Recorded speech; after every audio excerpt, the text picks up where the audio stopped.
কি আছে বনু, মন মনে হয় বসে রয়েছিস কেন? কি বলবো দি, আজকে হলো গণেশ চতুর্থী। হ্যাঁ, ভাবলাম যে লোকের বাড়ি গণেশ পুজো হবে, আমরা যাব।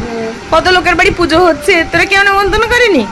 ইস, তুই লোকের এত প্রিয় মানুষ ছিলি, কেউ তোরা নিমন্ত্রণ দিল না? কে নিমন্ত্রণ করলো না করলো সেটা বড় কথা না, আমি সবাই। তুই লোকের প্রাণে থাকিস, তোকে নিমন্ত্রণ করলো না? ইস, আমার বড্ড কষ্ট লাগছে রে বনু। কথা, আমার প্রসাদ খেতে ইচ্ছা করছে, কেউ প্রসাদ দাও আমায়। নিমন্ত্রণ করেনি তোরে কেউ? সত্যি গণেশ পুজোর দিন, মানে আমাদের এইদিকে মনে হয় গণেশ পুজোই হয় না। আমার তো শরীর ভালো না, আমিও করতাম, আগের বছর তো করেছিলাম। আমাদের বাড়ি প্রত্যেকবার হয়, কিন্তু আমাদের অসুখ আছে তো, তার জন্য গণেশ পুজোটা করা হলো না গাইস। কিন্তু তা বলে প্রসাদ দেবে না বলো, এটা কোনো কথা? চল বাটি নিয়ে যাই পাড়ায় পাড়ায়, দেখি কার বাড়ি পুজো।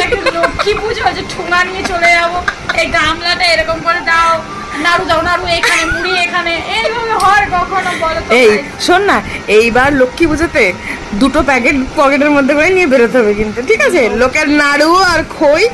লোকের বাড়ি যখন দেখবো কেউ নাই না, তখন টুক করে নাড়ুগুলো নিয়ে চলে আসবো, আর সবাই মিলে ওই বাগানে বসে খাবো। বাড়ি বসে খেলে তো মা বাবা নিয়ে নেবে, সেই মজা। এই সত্যি কথা বলতে কি বলতো গাইস, মানে এই যে চুরি করে খাওয়ার যে একটা মজা, ঠিক আছে, সেটা চেয়ে খাওয়ার মধ্যে নেই।